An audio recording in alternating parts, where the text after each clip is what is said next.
It could be true that God has created you for something. But if you don't believe, you will live beneath that which God has called you to. And if the enemy can come and challenge what you believe about what God has said about you, then the enemy can win, because you will never be able to walk in the full purpose and destiny that God has for you.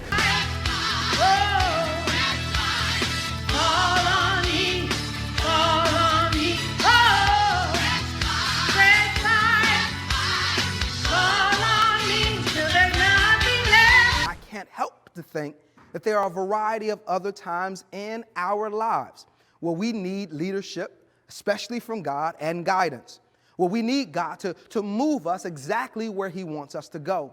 And if I am honest, whenever I'm asking for God to lead me, whenever I'm asking for God to guide me, I have the expectation, similar to Psalm 23, that his leadership will take me to the still waters, that it will take me to the green pastures, that God will always put me in those places that are best for me. But I must be honest.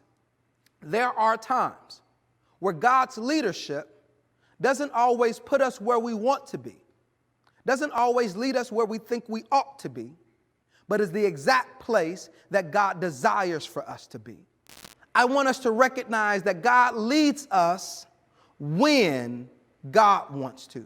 The wilderness oftentimes is a metaphor for barren land, for nothing growing, for nothing happening, for nothing to be moved, for right outside of where you want to go. This points back to Exodus, where the children of Israel were led out of captivity, away from bad stuff. But before they entered promised land, they went through wilderness.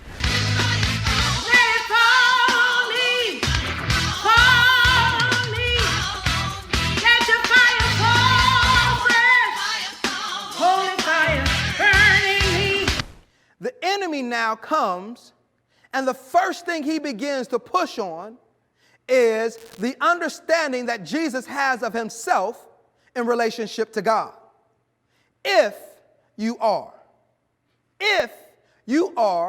who God says that you are, if you are who has been spoken about you, if you have this, if you are in this position, if I can challenge what you believe about what God has said, I got you.